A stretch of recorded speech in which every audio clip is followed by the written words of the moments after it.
Esta noche nos acompaña el maestro José Luis Durán Mares, quien es consultor externo de Organización Panamericana de la Salud, Centro Nacional de Salud de la Infancia y la Adolescencia, UNICEF, DIF Nacional, Mamá Digital, Institución de Asistencia Privada y Cosmo Ciudadano, Asociación Civil. El maestro tiene diversos cursos, talleres y diplomados, tanto en educación inicial, modelo de atención con enfoque integral para educación inicial, situaciones didácticas y desarrollo de competencias, programa de estancias infantiles, didáctica de las competencias, campos formativos y desarrollo de competencias, activación del pensamiento, diseño de situaciones didácticas y taller sobre escenarios creativos, y además es el coordinador general del proceso de certificación del Colegio Mexicano de Abogados Postgraduados. Bienvenido. El contenido de la justicia de un país se puede evaluar conforme a la aplicación de sus leyes protectoras hacia los más vulnerables, en especial a las niñas, niños y adolescentes. Con la aprobación de la Convención sobre los Derechos del Niño por parte de Naciones Unidas en 1989, y el surgimiento de la Doctrina para la Protección Integral de los Derechos de la Infancia, que determina a las niñas y los niños hasta la edad de 18 años como sujetos de derechos y deberes completos, surge a nivel mundial un nuevo modelo de respuesta frente a las conductas delictivas cometidas por personas menores de edad, el cual tiene como punto de partida la necesidad de construir un modelo que haga posible para todas las niñas y los niños el pleno ejercicio de sus derechos de debido proceso.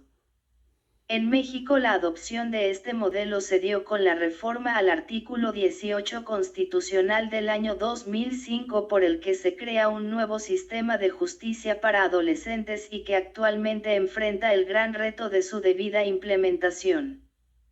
Hoy platicaremos sobre los adolescentes y la ley. Acompáñenos. Pues muy buenas noches, nos da mucho gusto que nuevamente nos acompañes en el conversatorio con los posgraduados.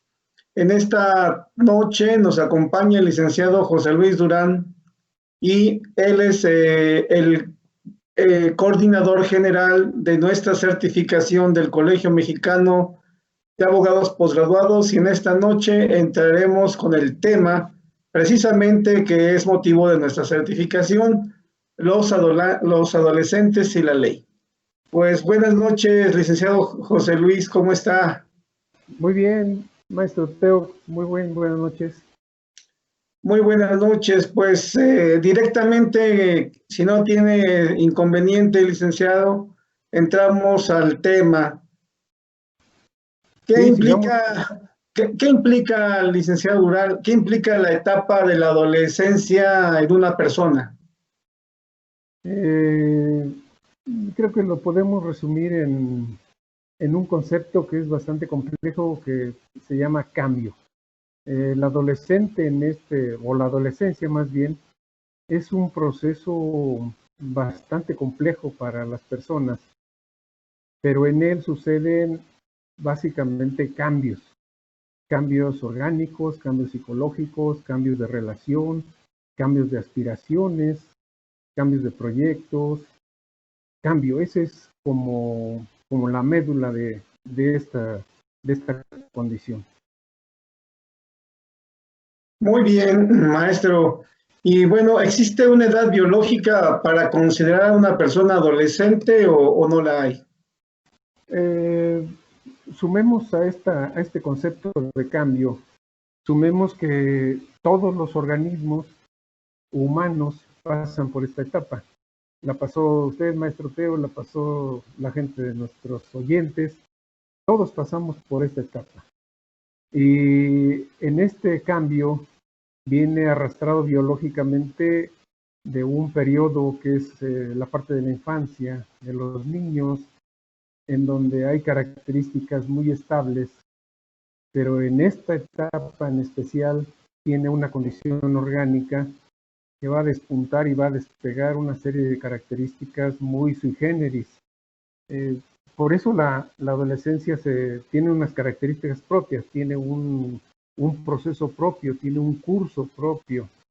En estas biológicamente tenemos cambios a nivel hormonal, cambios a nivel cerebral, cambios a nivel físico, cambios a nivel de estatura, y entonces se enfrenta el adolescente o la adolescencia se enfrenta a esta asimilación de los cambios, porque no solamente es que biológicamente tenga cambios, sino que él está dentro de un mundo social, y entonces la parte de la interacción que tiene con las personas que lo rodean también tiene que ver con estos cambios. Es decir, para un adolescente despertarse en un momento y, pues, por ejemplo, darse cuenta que le está saliendo vello púbico, por ejemplo, que ya está entrando a las primeras menstruaciones, o que hasta tiene sus primeras eyaculaciones nocturnas, también, por ejemplo, que ya está incrementando su estatura, que tiene la mirada ya la voltea a otra persona del sexo opuesto. Son cosas que no tenía en la infancia, que no tenía cuando estaba como niño. Aunado a ello, empieza una condición en donde también cambia su perspectiva. Esa parte en donde los adolescentes buscan más independencia, buscan autonomía, en donde el adolescente ya no está muy satisfecho de las cosas que está viviendo. Quiere mayor espacio, quiere mayor tiempo en las cosas que a él le agradan, las cosas que le gustan. Y este es un elemento biológico muy fuerte. Biológicamente está como prácticamente obligado a seguir con este proceso. Y este proceso le va a ayudar mucho porque en esa medida va a ir entendiendo él la posición que tiene en el mundo, los intereses que tiene que defender, la identidad que tiene que lograr, porque en este proceso tan, digamos, tan convulso de cambio, él tiene que lograr entender quién es, saber qué está haciendo y sobre todo buscar qué es lo que pretende hacer. Y eso es complejo, es muy complejo. Y sin embargo se enfrenta. Biológicamente está como impelido, como una fuerza muy grande, pero eso no le impide a la adolescencia buscar estos caminos, enfrentar incluso estos caminos y ser hasta cierto punto hasta arrojado, como si fuera aventurero, como si fuera sin ningún lazo, lanzado al medio social. Entonces, biológicamente, todos pasamos por esto. Sin embargo, la manera en cómo pasamos no es igual. Se ha llegado, por ejemplo, a constatar que no es igual pasar la adolescencia en un área geográfica que en otra. No es igual pasar estas condiciones biológicas en una condición social que en otra. No es igual vivir la adolescencia en un ámbito cultural que en otro.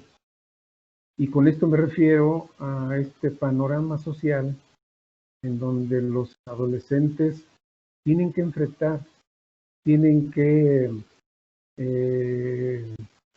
confrontar incluso cosas a las cuales no quieren, no desean, y evidentemente con lo que enfrentan es lo que hace la diferencia. No es lo mismo tener un matrimonio de papá, mamá o familia con abuelos que sean más comprensivos, a otros que sean rígidos, que tengan prejuicios, que tengan conceptos sobre la disciplina, la rigidez, que tengan conceptos, por ejemplo, como la sexualidad, que es uno de los pilares fuertes en la adolescencia, y que muchos de los conflictos de la adolescencia vienen de este ejercicio de la sexualidad.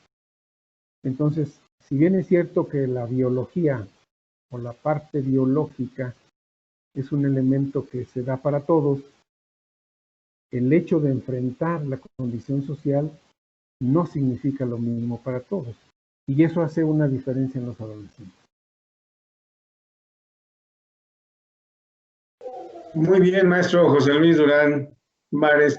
Y bueno, un adolescente puede alcanzar emocionalmente la mayoría de edad antes de los 18 años. Si estamos hablando de mayoría de edad como un concepto de maduración, tendríamos que relativizarlo.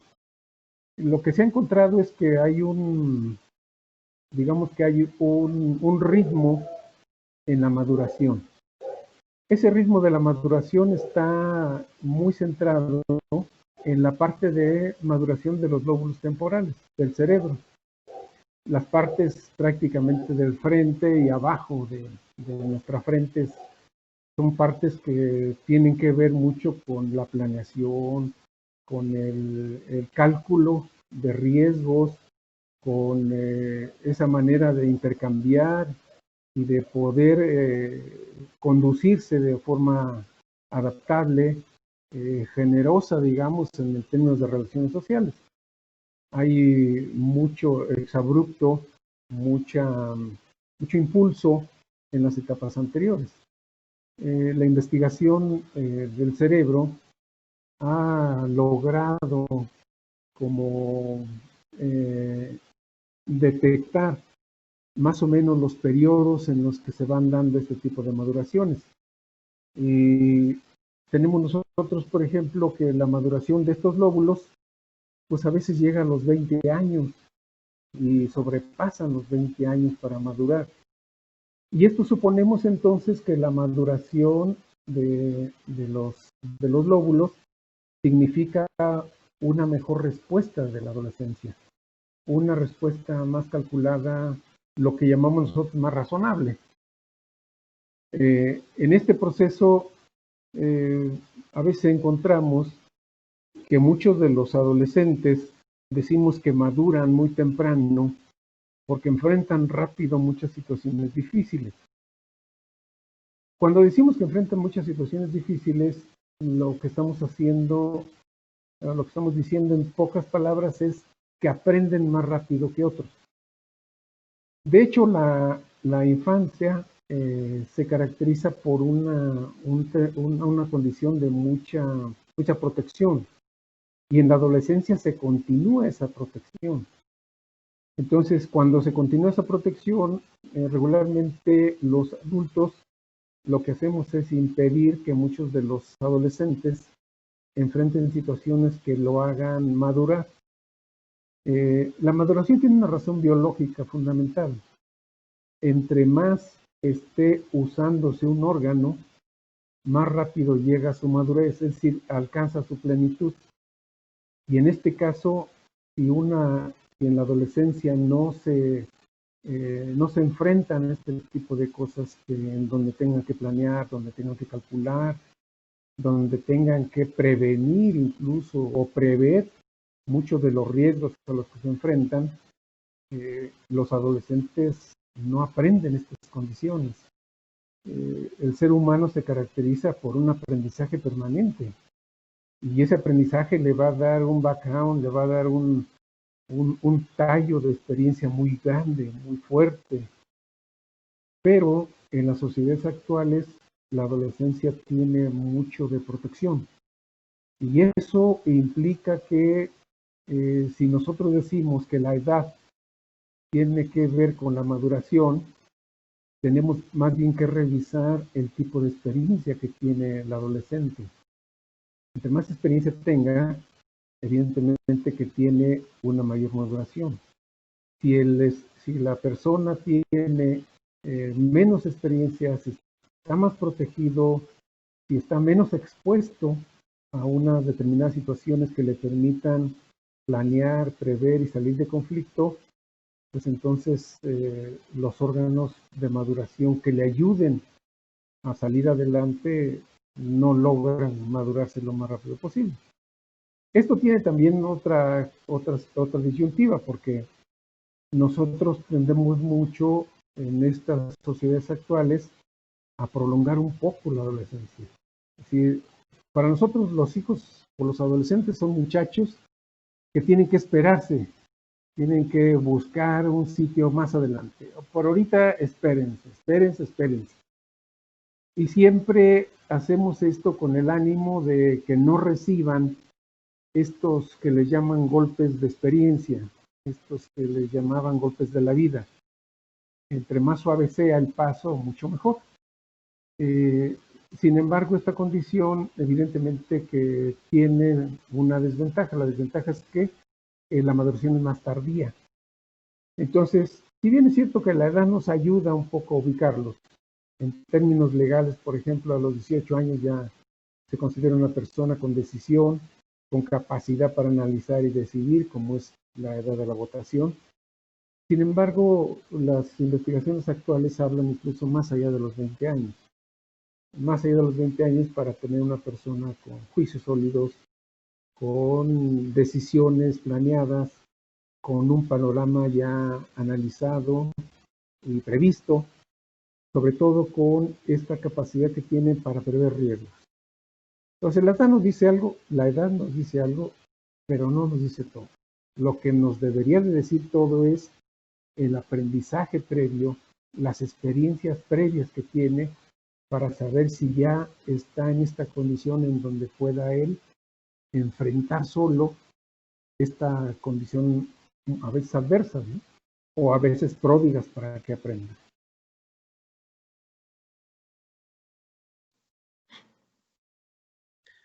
Pues bien, licenciado José Luis Durán, ¿por qué considerar que un adolescente tiene como características la rebeldía y romper las reglas? ¿Es cierto, esto se da en los adolescentes?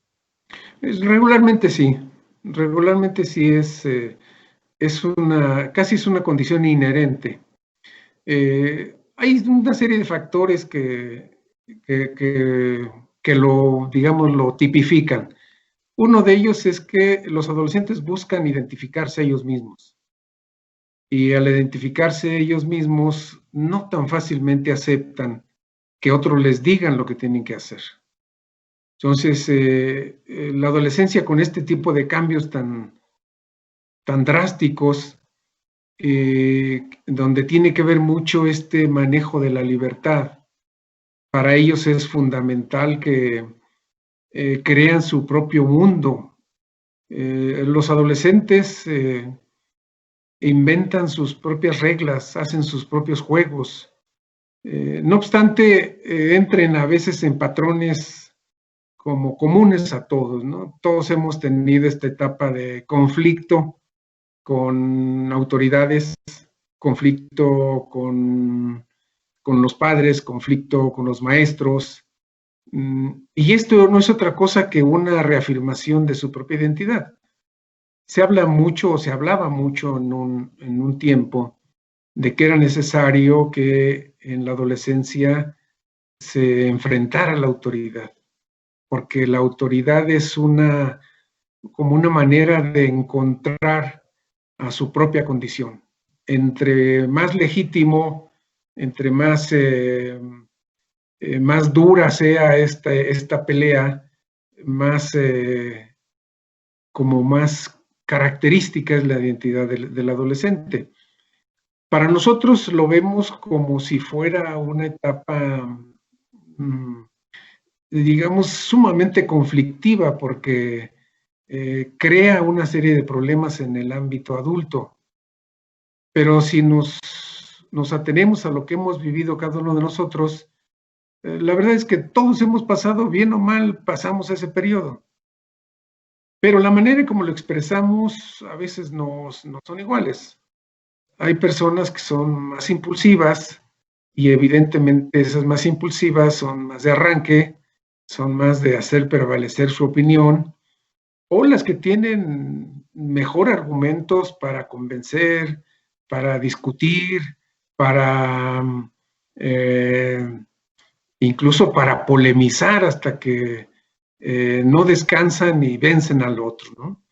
Creo que todos nosotros hemos sido testigos de las partes en donde nos hemos enfrentado a charlas, a discusiones, y lo hacen. En los retos mismos que tiene, no es otra cosa que esa competencia por buscarse ellos mismos, por distinguirse como ellos mismos. Entonces, más que ser un opositor, que sea un oponente que por sí mismo, como si fuera intransigente, es también una parte que ellos tienen que calcular hasta dónde pueden llegar. Parece que es una condición incluso hasta inherente a la psicología de la adolescencia. Yo le jalo hasta donde me dejan que le jale. Yo estiro hasta donde me dejan que estire.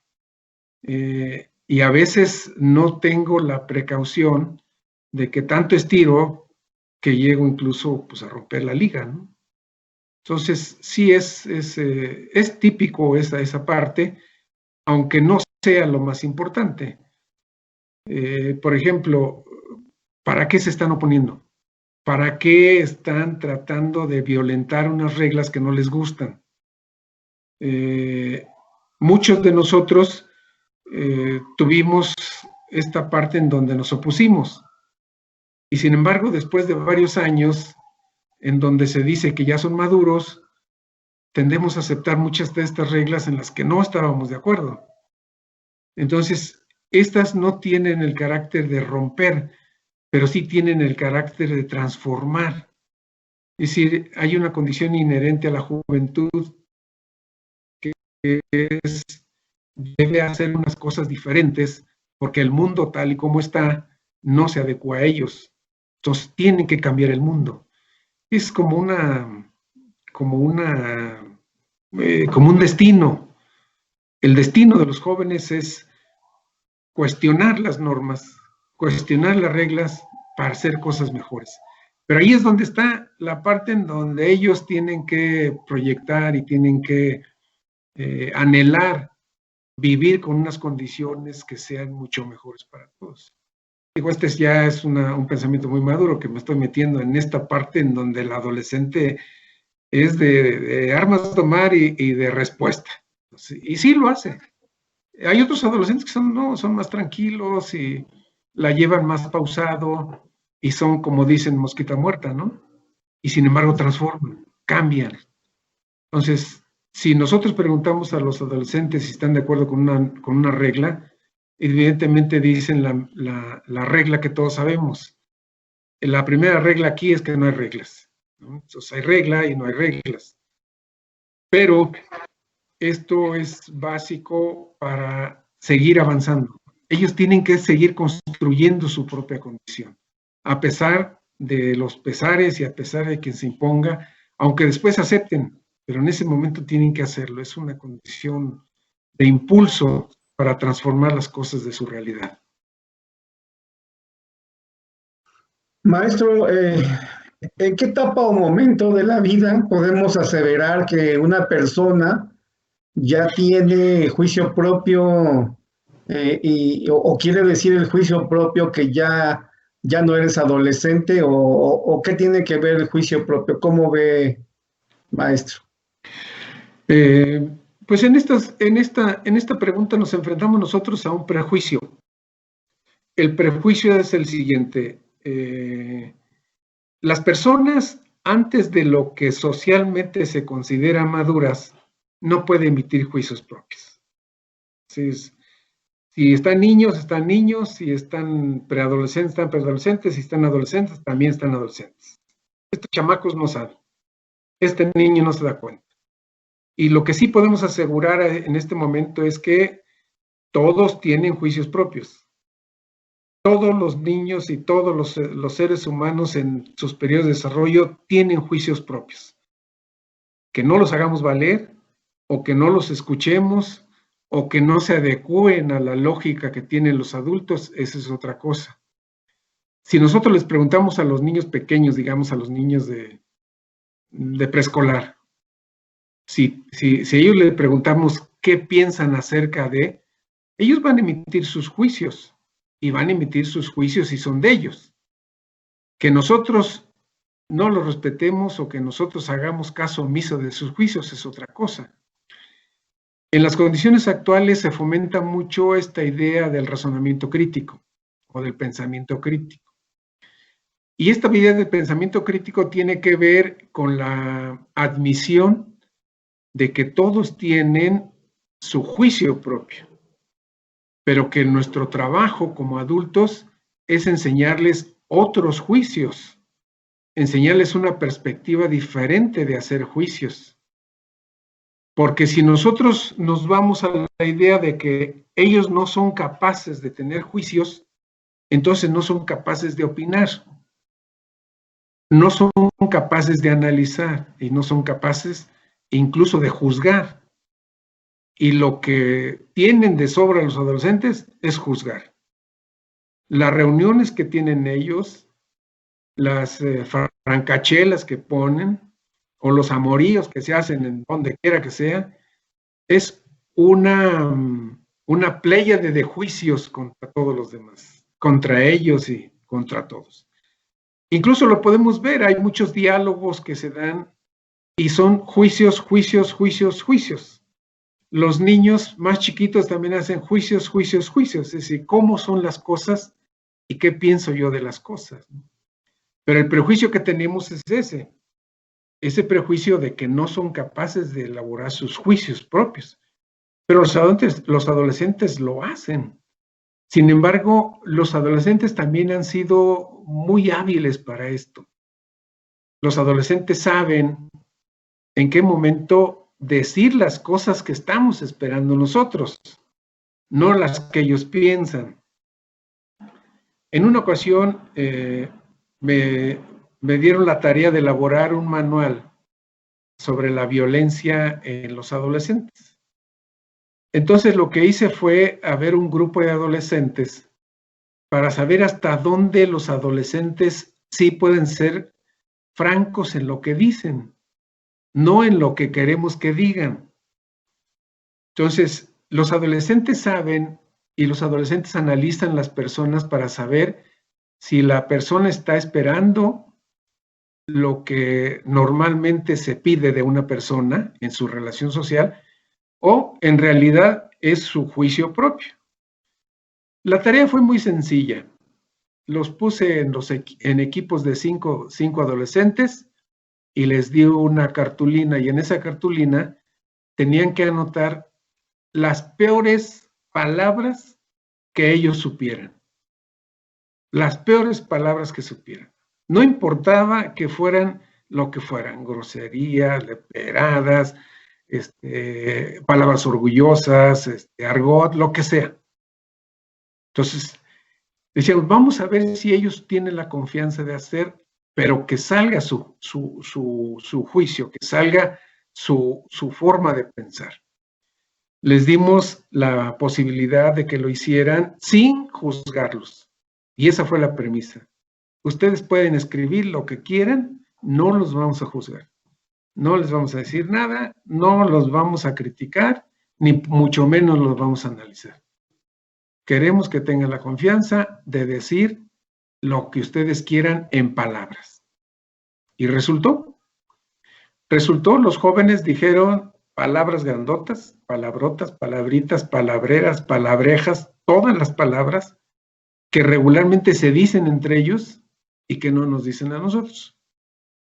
Cuando uno está con los jóvenes, uno escucha a veces palabras del argot común, pero hay otras que no. Hay otras que ellos sí lo dicen y son capaces de decirlo. Ahora, imagínense ustedes si les preguntamos a los adolescentes, quiero que me digas qué quieres hacer. Entonces, los adolescentes nos van a decir una y mil cosas que nunca nos podíamos imaginar. Hay muchas cosas que en el ambiente de la adolescencia se conocen y que nosotros nos hemos sorprendido. Sobre todo todas relacionadas con los ámbitos sexuales, con los ámbitos del consumo de alcohol, con los ámbitos del consumo de la droga, y que nosotros ni en cuenta. Pero sí necesitamos quitarnos ese prejuicio para asumir un poco un ambiente más franco digamos, más honesto para ellos y más sano, para que ellos tengan la posibilidad de saber que ellos pueden expresar lo que dicen, lo que piensan y lo que creen o lo que quieren, aunque no necesariamente sea esto que se vaya a consumar, porque para eso precisamente estamos también con ellos, porque con esa manera nosotros podemos decir que hay otras alternativas de pensar, hay otras acciones que se pueden hacer, que hay otras formas de expresarse, porque ya lo sabemos ahorita, ¿no? Las palabras que ocupan el ámbito del lenguaje normal ahora, ya todos las decimos, ya nadie nos sorprendemos. Y para ellos, pues hasta cierto punto, pues es como un ámbito cotidiano. Por eso le digo, maestro, que esta parte de si tengan o no tengan juicios propios, siempre los tienen. Nosotros estamos como obligados a escuchar los juicios de ellos, aunque no coincidamos con ellos. Y esa es nuestra tarea. Nuestra tarea es ofrecer juicios distintos para que aprendan ópticas diferentes de analizar las cosas, para que aprendan a descentrar un poco que lo que ellos dicen es solamente una idea, un pensamiento que puede ser muy justo, pero siempre puede ser debatible por otras ideas y que pueden ayudarlos a superar y a madurar más rápido. Muchas gracias, maestro. Y bien, en base a lo que usted acaba de mencionar, ¿qué piensa usted?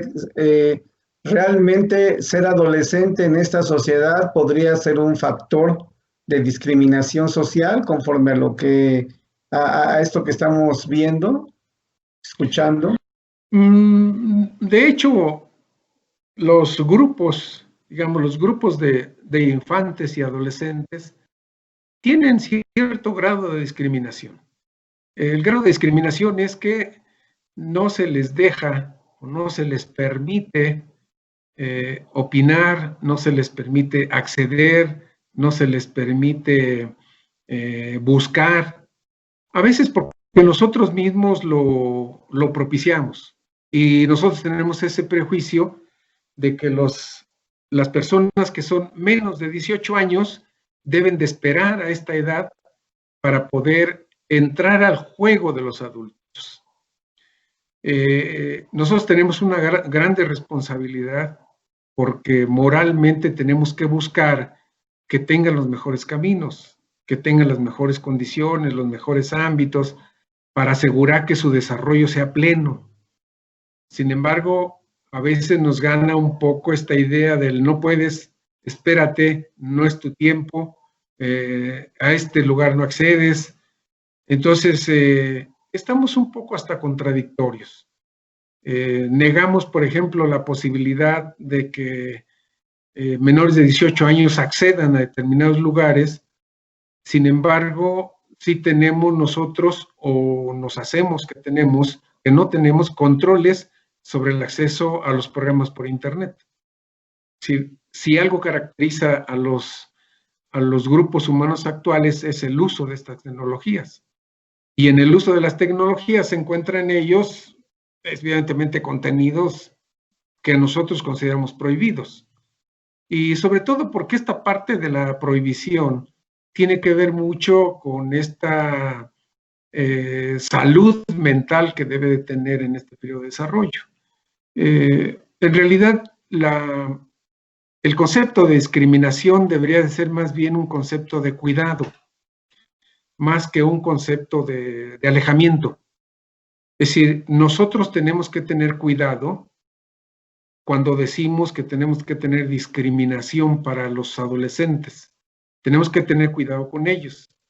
¿Por qué? Porque no están las condiciones plenas para que ellos tengan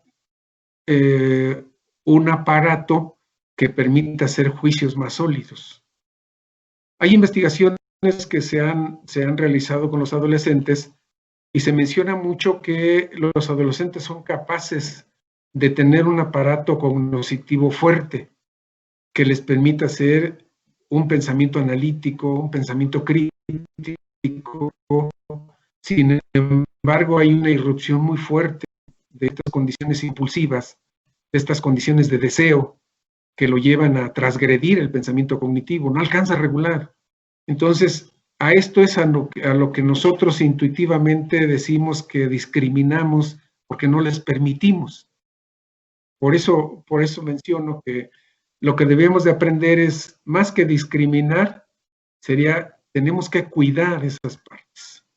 Tenemos que cuidar que los adolescentes o la adolescencia tenga un ámbito que le permita crecer sano y que ya cuando tenga todo su aparato cognitivo, su aparato mental dispuesto, organizado, maduro, él tendrá que asumir otra decisión.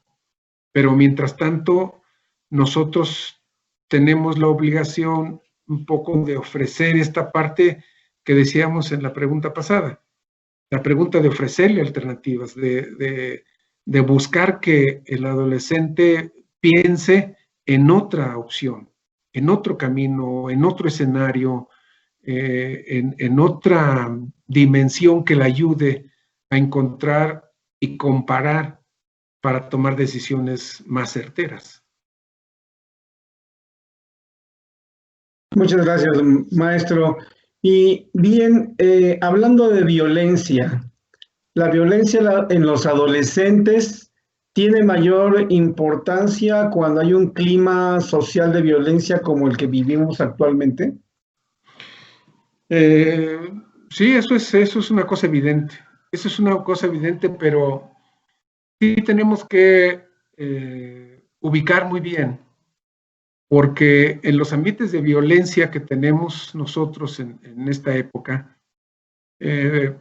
prácticamente todos podemos estar informados o todos podemos estar cercanos a estos ámbitos de violencia, pero no todos los adolescentes viven la violencia en su ambiente. Los adolescentes en su ambiente, evidentemente, que tiene mayor importancia en esta época. Este periodo en el que tienen ellos, suponemos que como ellos están en la parte de identificación, si nosotros los tenemos en un ambiente de violencia, es propicio que ellos generen una estructura en donde se identifiquen con esta manera de comportarse, esta manera de ser.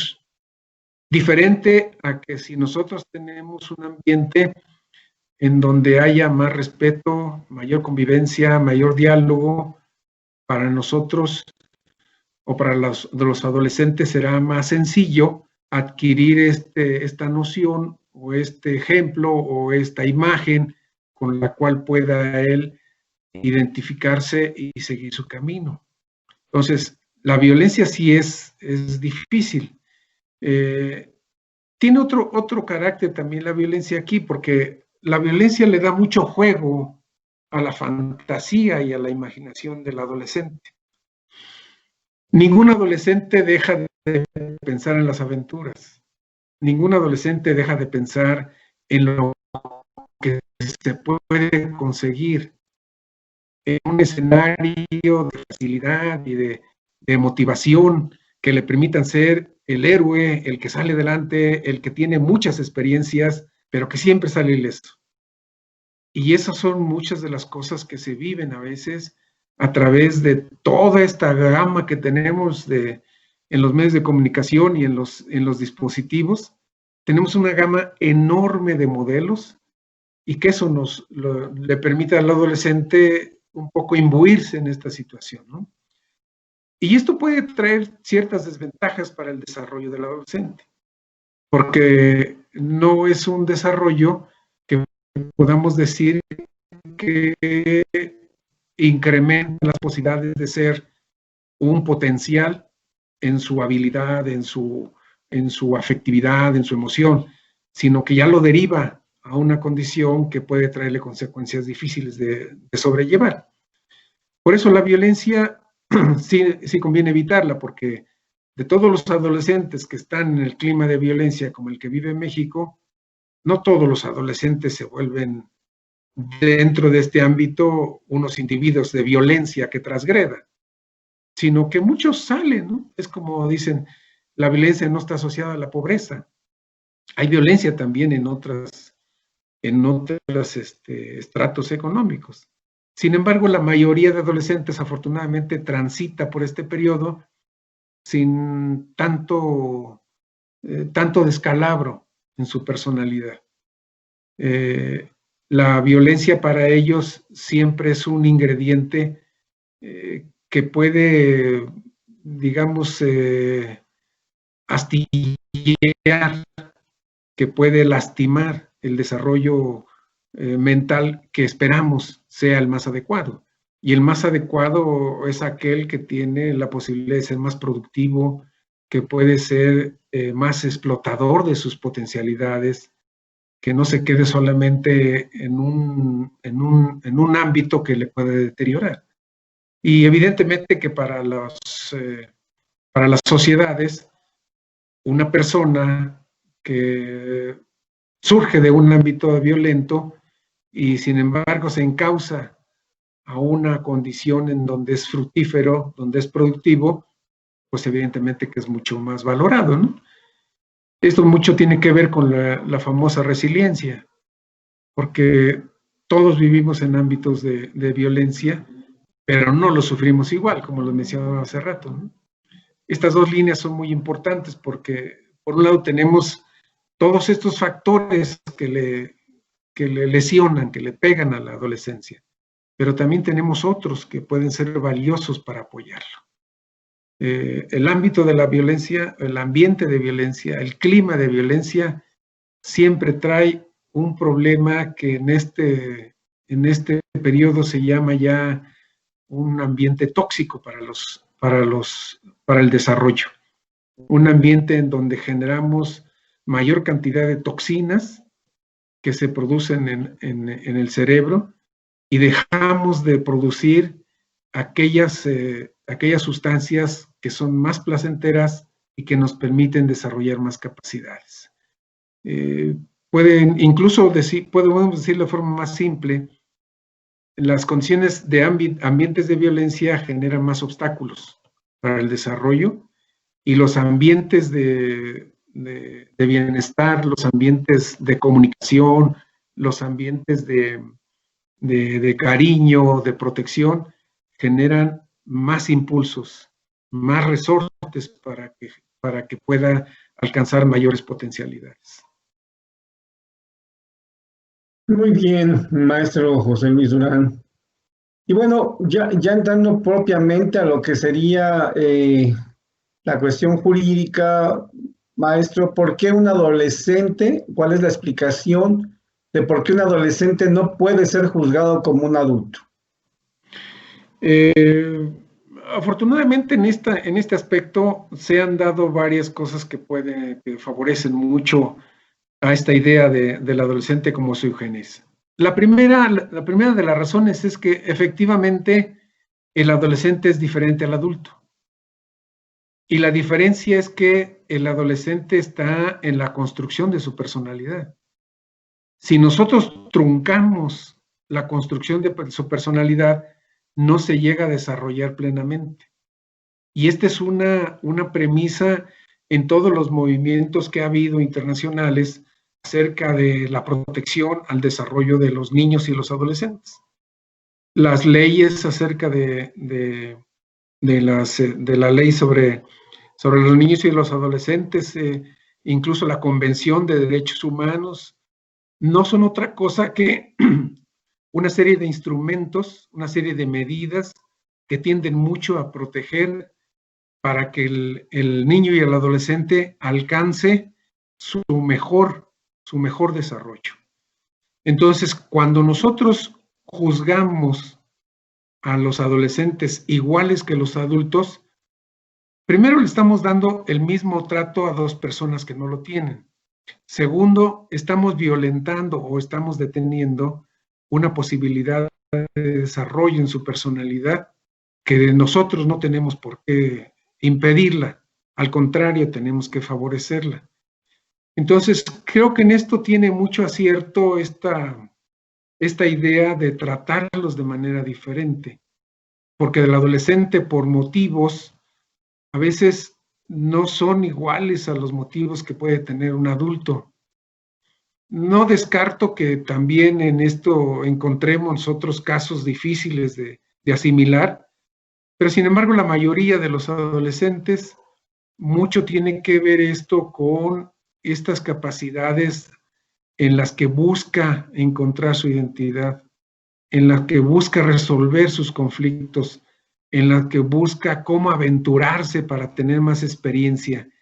Esto que en algunos puntos le llaman el sabor de la adrenalina, ¿no? El riesgo.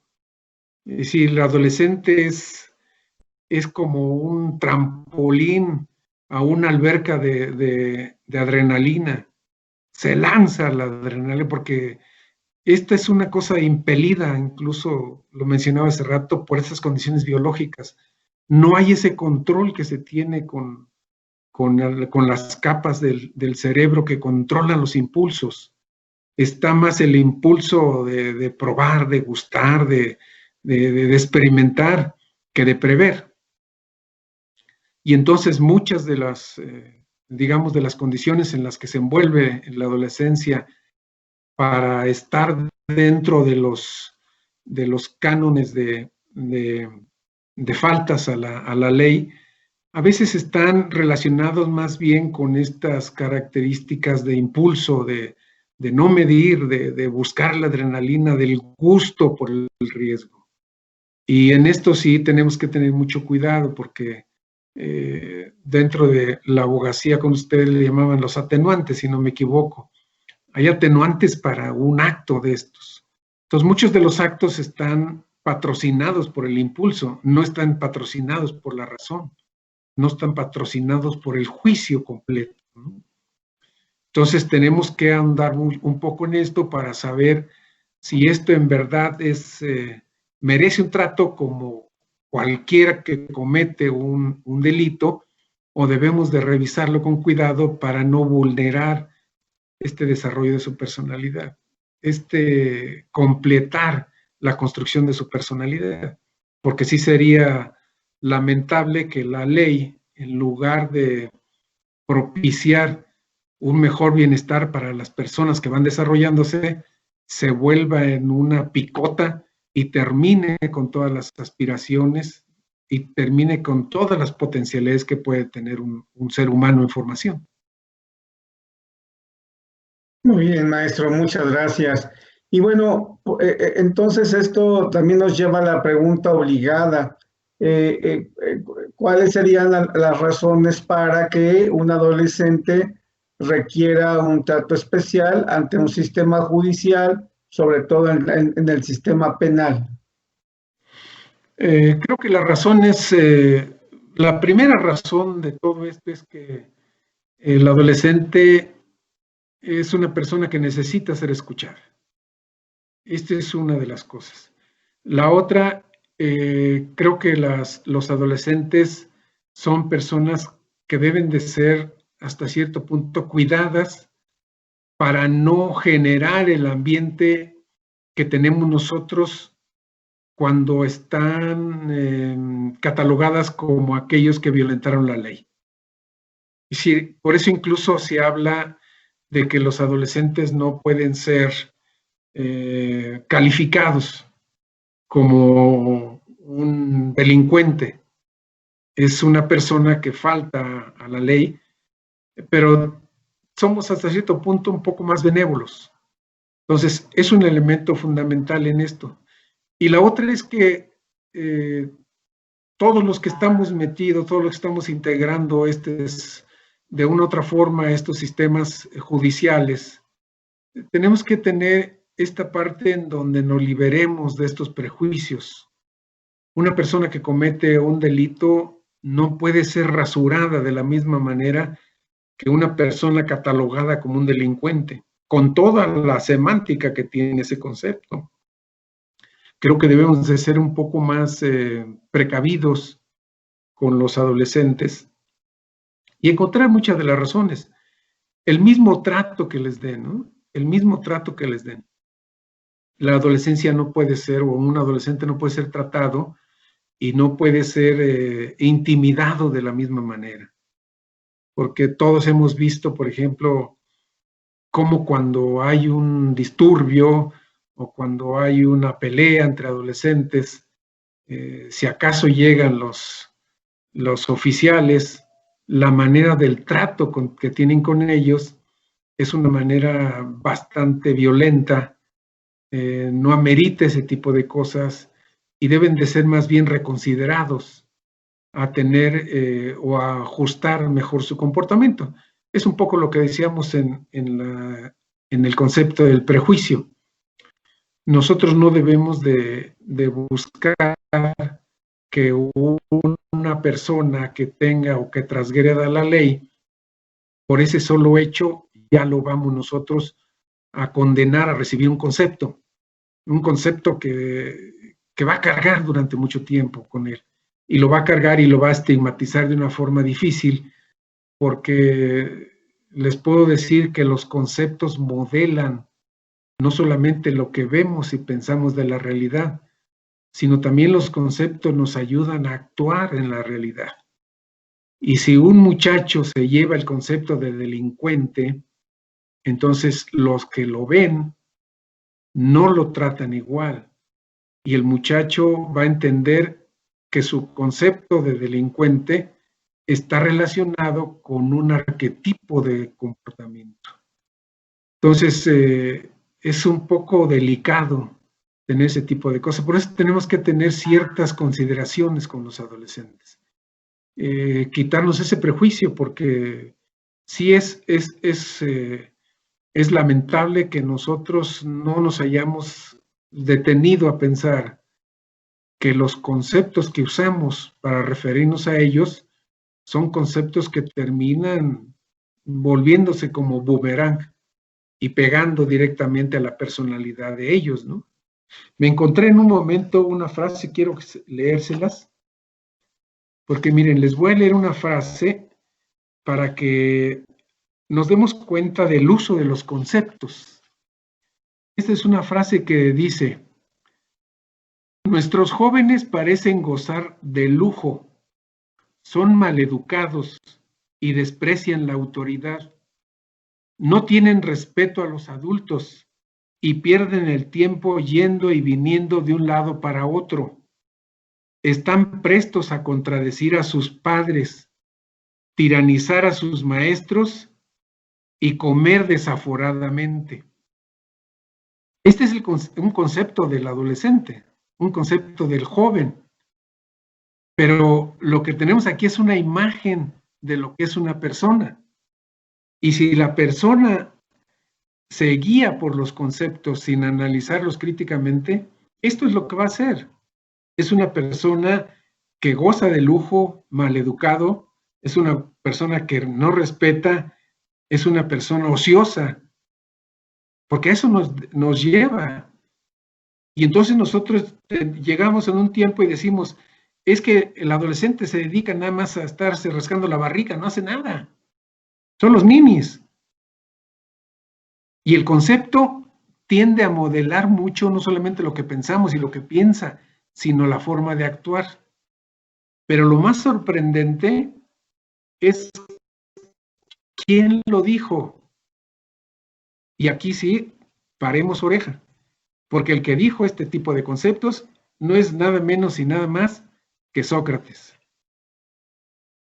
Y esa conceptualización no dudo que todavía la tengamos. Entonces, esto sí es un poco para considerar. Muchas de las maneras de pensar, muchas de las maneras de castigar conceptualmente a las personas prevalecen. El prejuicio, la parte de la discriminación, el mal juicio, ¿no?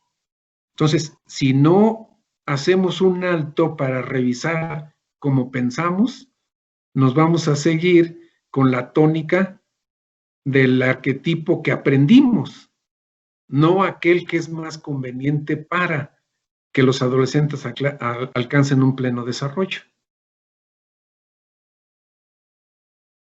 Muy bien, maestro, muchas gracias. Y bien, y entonces considerando esto que nos acaba de mencionar, maestro, ¿cómo podríamos catalogar el papel que juega la familia, o qué podríamos decir de este papel de la familia en aquellos adolescentes que han cometido delitos o actos punibles por la ley. Les hablaba yo al inicio veíamos lo del desarrollo biológico. Entonces hay una parte que tenemos nosotros que decíamos nada más para recordarlo. La parte de desarrollo biológico, que es una parte en donde hay una condición ya hasta cierto punto genética, fisiológica, que se va generando. Esa tiene su curso, tiene su proceso.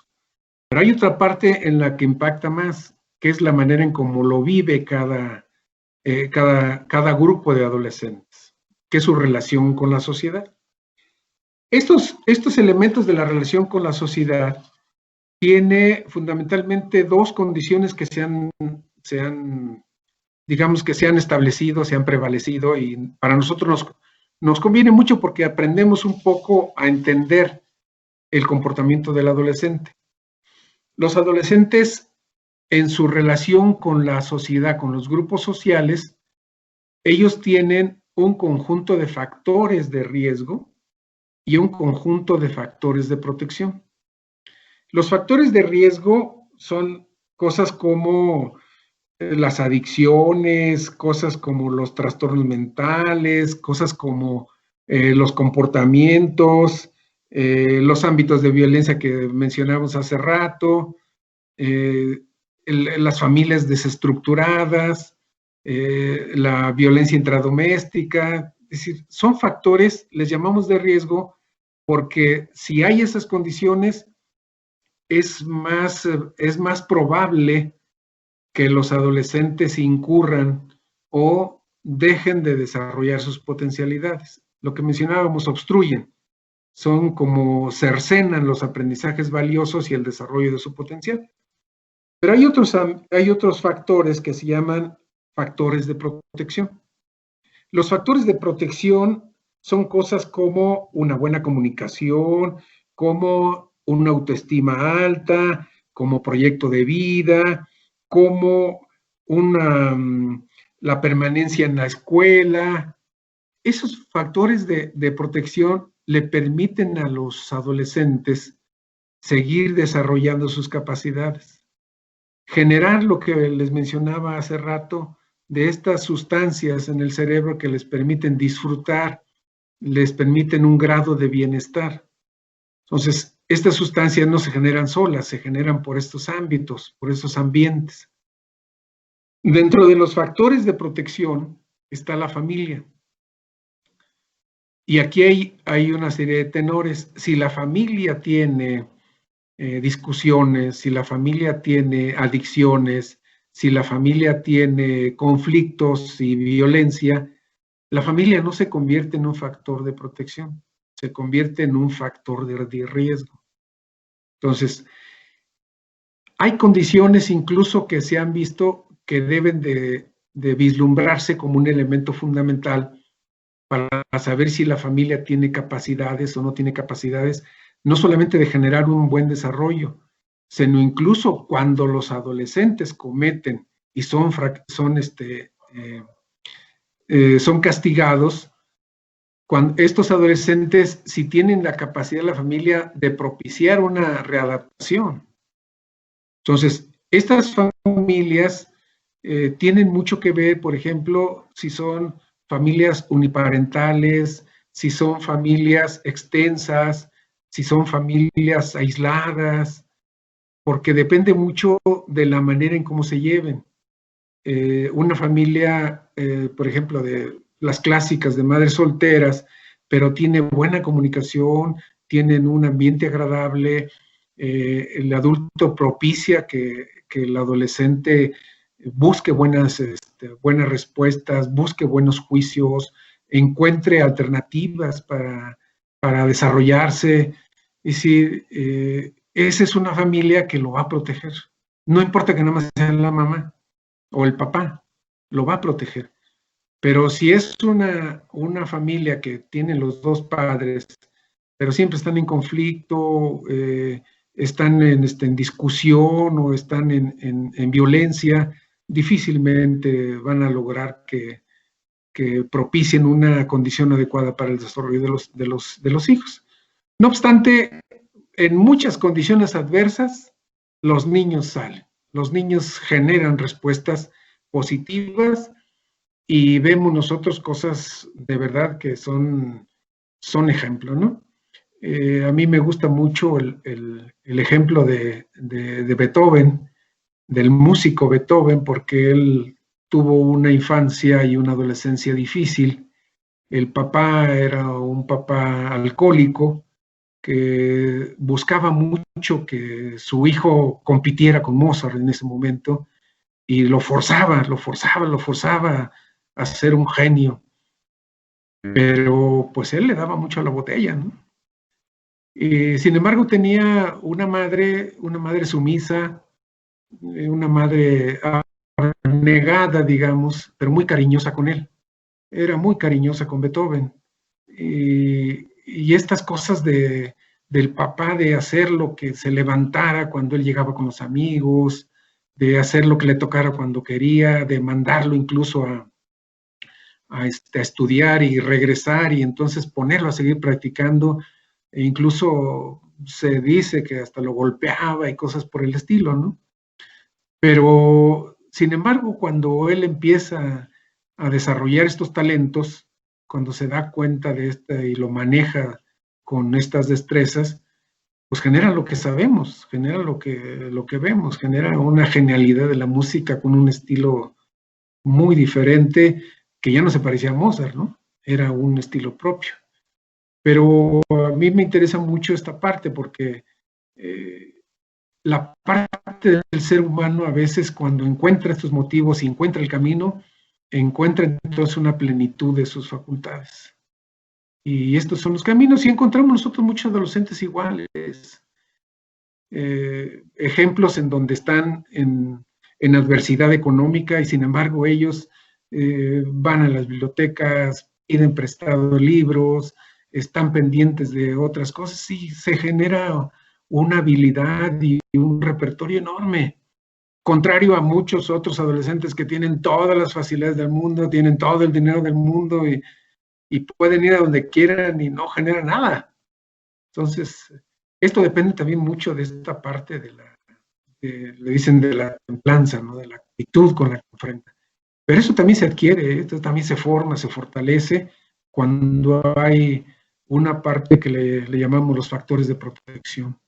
Por eso la familia es básica en este sentido.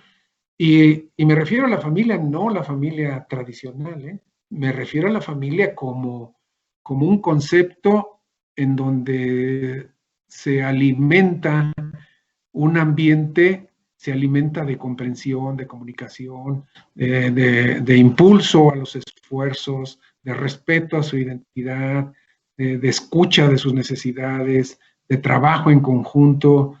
Eso es lo que caracteriza a los factores de protección. No solamente que tenga mamá y papá y ya con eso lo va a hacer, no, sino también tienen que hacer su trabajo mamá y papá, ¿no? Pero para eso sí necesitamos que cada uno de nosotros tenga conciencia de lo que tiene y del adolescente enfrente, para que la familia se convierta en ese factor de protección y de impulso a una personalidad plena. Muchas gracias, maestro.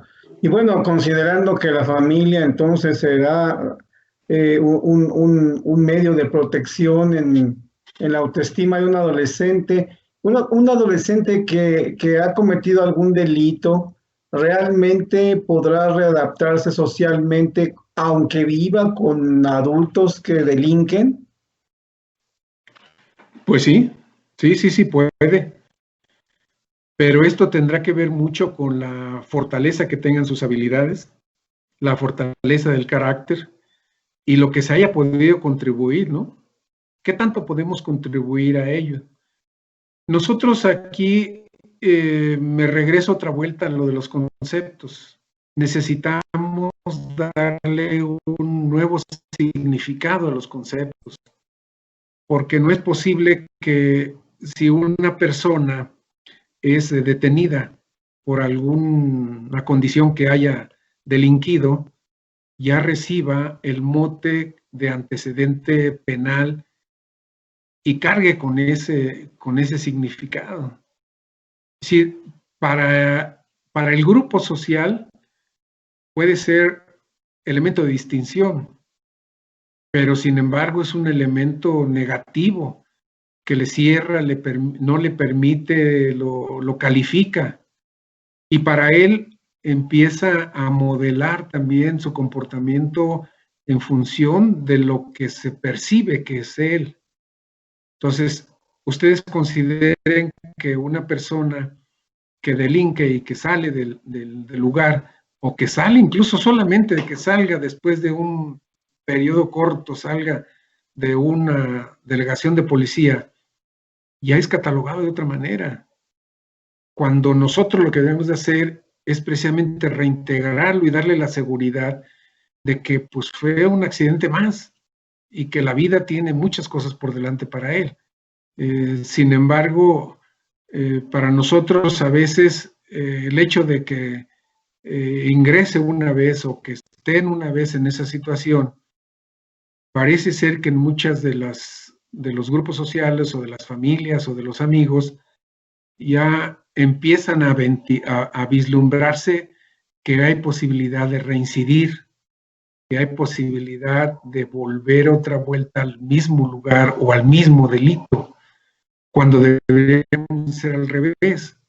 Deberíamos de ser que la persona que estuvo en estas condiciones o en estos trances, brindarle el apoyo, brindarle las acciones o lo que le llaman ahora el programa para atenderlo y pueda salir adelante.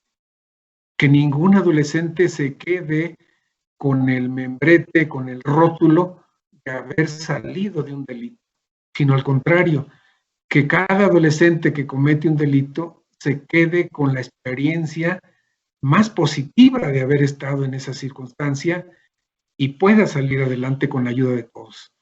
Esto en realidad también es un poco, hasta cierto punto, un poco utópico, ¿no?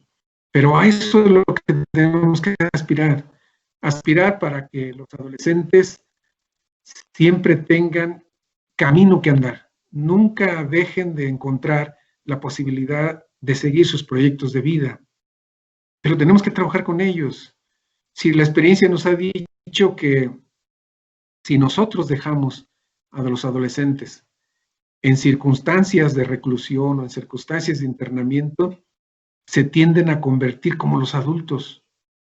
Si nosotros los metemos a programas de atención, a programas de comprensión, programas de alternativos de desarrollo, los muchachos dan mucho, los muchachos brindan mucho y los muchachos pueden encontrar caminos. Aquí es un poco como estos ríos, estos caudales que van cayendo.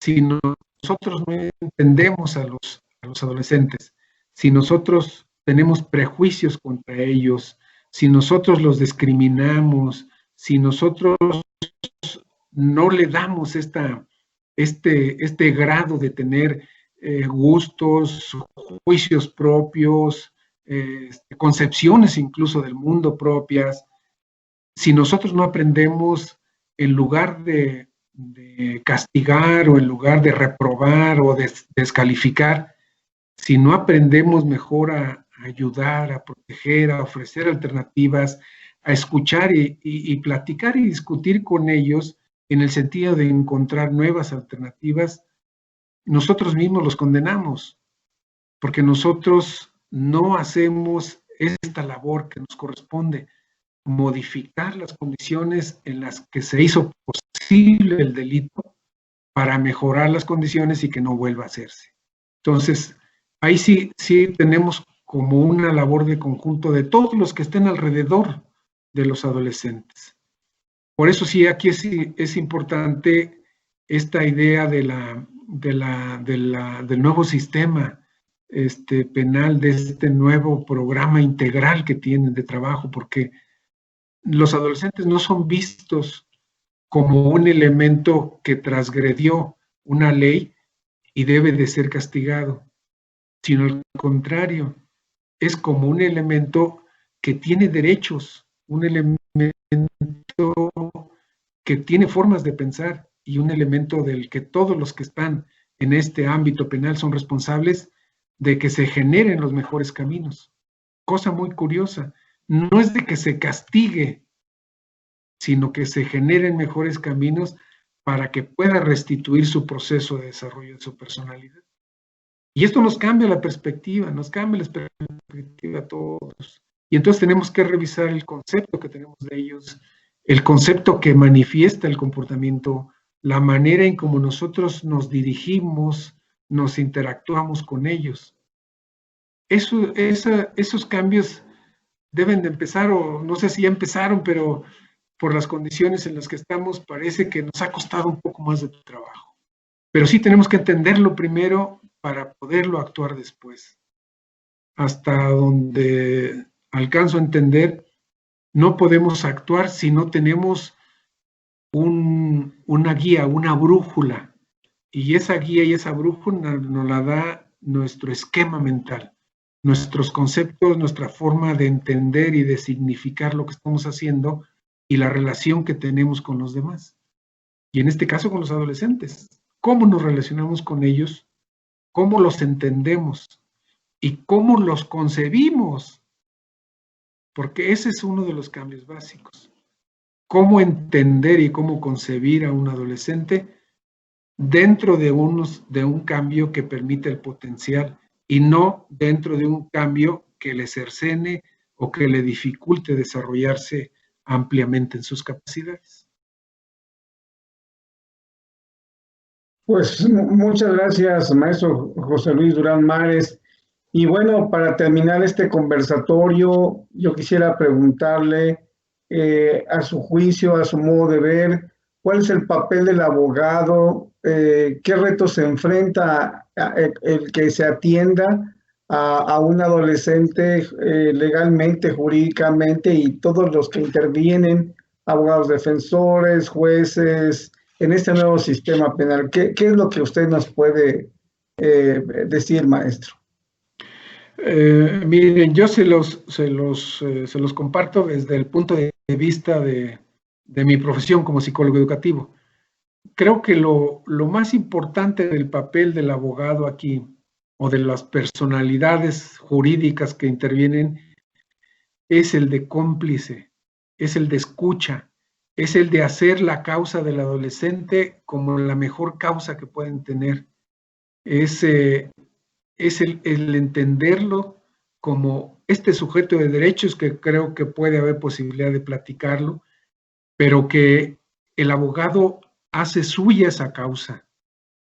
El abogado no lo ve solamente como una persona o un individuo al que hay que sacarlo de la condición, sino que sacarlo de la condición es una de las medidas, y la otra es cómo hacer para que siga su derrotero de forma más óptima. Entonces el abogado, las personas que están dentro del sistema judicial se vuelven como estos factores de protección. En esto puede haber un nicho para que los adolescentes no vuelvan a reincidir y al contrario tomen camino. Pero el trato debe ser fundamental, la comprensión debe ser fundamental, la entrega debe ser fundamental.